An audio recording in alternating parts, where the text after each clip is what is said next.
You just ate a keto meal, and somehow you're still hunting for snacks. That's not a character flaw, and it doesn't automatically mean keto isn't working. Hunger is a signal, and on keto, the signal can get scrambled for a few predictable reasons. The big mistake is assuming hunger only means not enough calories. Sometimes it's not enough protein. Sometimes it's not enough salt and water. Sometimes it's the wrong kind of fat, or food that digests too fast. And sometimes it's stress, sleep, or the simple fact that your brain still expects quick carbs. In this breakdown, you'll get a clear checklist to troubleshoot the most common causes, without guessing and without turning every day into a willpower contest. The goal is simple. Eat meals that actually shut down cravings, keep energy steady, and make keto feel calm instead of chaotic. Let's start with the most common hidden driver, protein that's too low. Moving to slide 2. If you're hungry on keto, the first thing to audit is protein. Many people accidentally run high-fat, low-protein because keto advice can sound like fat is the main goal, but protein is the most satiating macronutrient for most people. It also supports muscle, and muscle influences how your body handles energy over time. When protein is low, you can finish a meal and still feel like something is missing. Your body keeps nudging you to eat because it's trying to reach a protein target. This is sometimes called protein leverage. A simple test is your next meal. Keep carbs low, but make the protein portion clearly larger than usual. Choose a solid anchor like eggs, fish, poultry, leaner beef, or tofu if you prefer plant-based. Then add fat for taste and comfort, not as the foundation. If hunger drops dramatically, you didn't need more keto snacks. Moving to slide 3. The next hunger imposter is electrolytes, especially sodium. When you lower carbs, your body tends to drop water, and with that water you lose salt. That can leave you feeling flat, headachy, or weirdly hungry, even right after eating. For many people, it's not "I need food," it's "I need fluid and minerals." The tricky part is that the sensation can feel like cravings, not thirst. A practical approach is to build salt into your routine instead of waiting for symptoms. Salt your meals properly. Consider a cup of salty broth with meals, especially early on or after sweating. Also pay attention to potassium and magnesium from food sources like avocado, leafy greens, nuts, and seeds, because low levels can affect energy and appetite signals. If you notice hunger plus low energy plus cravings, electrolytes are a prime suspect. Fixing them can make keto feel instantly easier. Moving to slide 4. Let's talk about fat, because keto meals can be high-fat and still not satisfy you. Not all fats create the same fullness. Some fats digest very quickly, and some are easy to overconsume because they're invisible, like oils, butter in coffee, or fat bombs. You can hit a lot of calories without much chewing, volume, or protein. Your stomach doesn't get the same stretch signals, and your brain doesn't get the same meal is done feedback. A better strategy is to choose fats that come packaged with food and texture. Think olives, avocado, whole eggs, cheese in reasonable portions, or fattier cuts of meat paired with enough protein. Also, consider cooking methods. A meal that includes something crisp, something warm, and something you chew slowly often feels more complete than a drinkable fat source. If you're hungry after eating, look for liquid calories and added fats first. Moving to slide 5. Another reason you can feel hungry on keto is speed of digestion. If your meal is mostly soft foods like ground meat, scrambled eggs, cheese, and sauces, it can go down fast and clear the stomach faster than you expect. That can bring hunger back quickly, even if calories were high. Fiber and volume help here, but keto sometimes reduces both, especially if vegetables get pushed aside. You don't need huge salads, but you do want structure. Add a fibrous vegetable you actually enjoy, like broccoli, zucchini, asparagus, cabbage, or leafy greens cooked in a way that tastes good. Also consider whole cuts over ground when possible, and include something crunchy like cucumber or celery. The goal is to slow the meal down and increase meal presence in the gut. If you finish eating in 6 minutes, your satiety hormones may not have time to catch up. Build meals that take longer to eat and digest. Moving to slide 6. Sometimes the issue isn't hunger at all. It's carb withdrawal and conditioned appetite. If your body is used to frequent quick carbs, your brain expects that fast reward after meals, especially after dinner. Keto removes the spike, which is often the point, but your habits don't change overnight. You can feel a restless, I want something sensation that looks like hunger. The way through this is to separate true stomach hunger from reward craving. True hunger builds gradually and most foods sound good. Reward craving is sudden and specific, like, I need something sweet. One helpful move is to create a consistent end-of-meal routine that doesn't involve dessert, herbal tea, a short walk, brushing your teeth. Another is to make sure your meals are satisfying enough in protein and salt so you're not fighting on two fronts. Over time, many people notice the cravings fade as the pattern rewires. Moving to slide 7. Sleep is a huge lever for hunger, and keto doesn't override biology. When you sleep poorly, your appetite signals tend to get louder, and your ability to feel satisfied tends to get weaker. You can wake up hungry, snackier, and more drawn to quick energy. Even if your carbs are low, your brain still senses stress and fatigue and asks for fuel. If you're consistently hungry on keto, look at your last week of sleep, not just your last meal. Basic sleep hygiene helps more than people expect.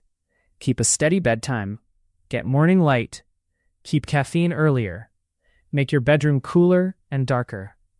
Also consider that very low carbs can disrupt sleep for some people at first.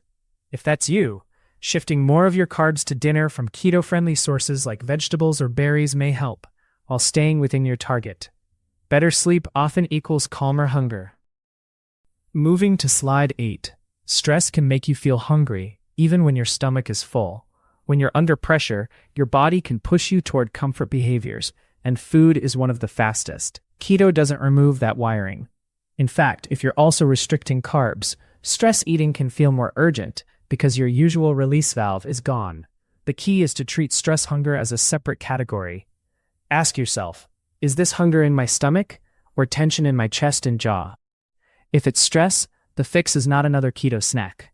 The fix is a downshift. 2 minutes of slow breathing, a short walk, a hot shower, even a quick brain dump on paper. Then recheck hunger.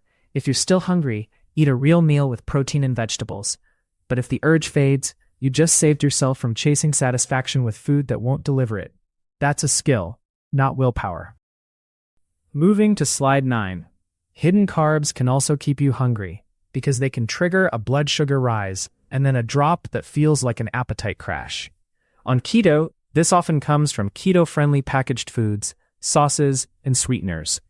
Even when net carbs look low, some products still spike some people, and sweet taste itself can keep cravings alive for certain individuals. A classic pattern is, you eat a meal, then you add a keto dessert or a sweet drink, and an hour later, you're rummaging for more.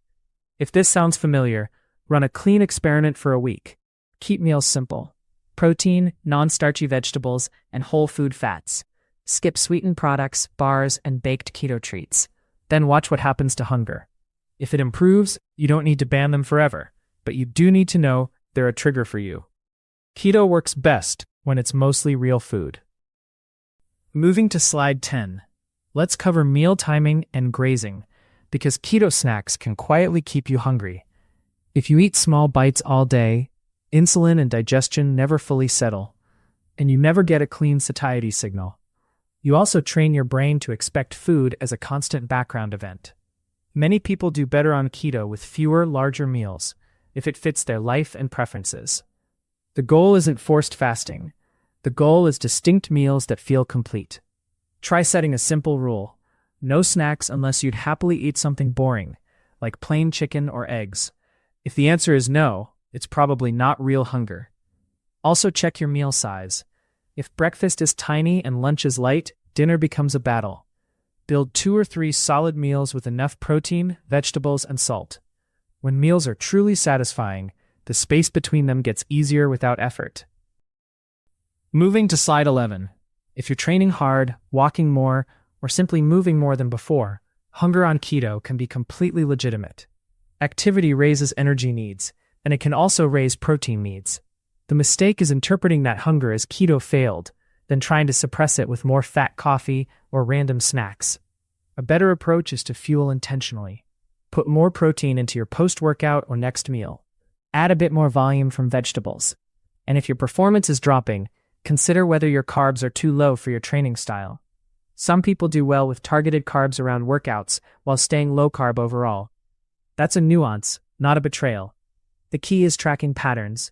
Are you hungry on rest days too, or mainly after training? If it's training related, the solution is structured fueling, not constant nibbling. Keto should support your life, not fight it. Moving to slide 12. Now let's address the keto-flu overlap. Because early adaptation can feel like hunger. When your body is switching fuel sources, you can get fatigue, irritability, and cravings. You might interpret that discomfort as needing food, when it's really needing time, electrolytes, and consistent meals. This phase is temporary for many people, but it's also where a lot of keto attempts fall apart. The best strategy is boring and effective. Keep carbs low and steady. Don't bounce between strict keto and high-carb days, because that can prolong the adjustment. Eat enough protein, salt your food, drink water, and keep meals simple so you can tell what's working. If you do that, hunger often becomes more stable over a couple of weeks.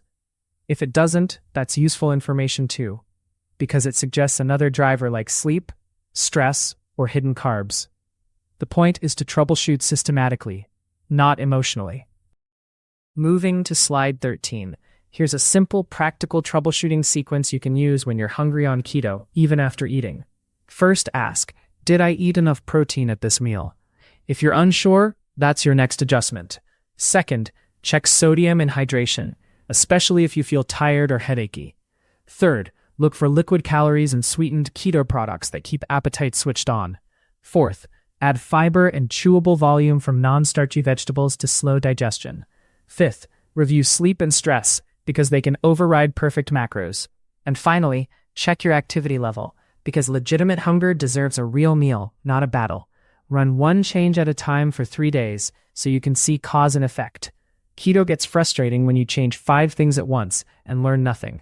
When you troubleshoot like a scientist, hunger becomes a signal you can decode, and once you decode it, the diet becomes dramatically easier to sustain.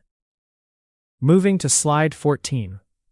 Bring it all together with one example meal template that tends to crush hunger for a lot of people.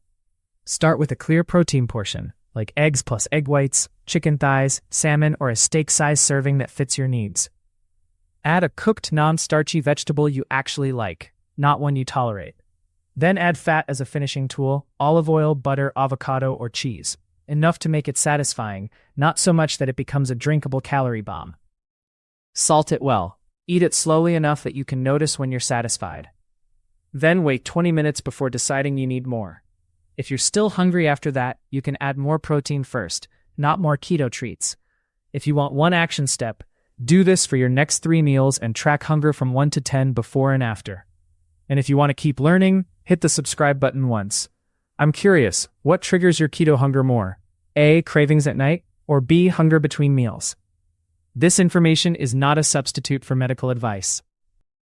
Energy is a metabolic outcome, not luck.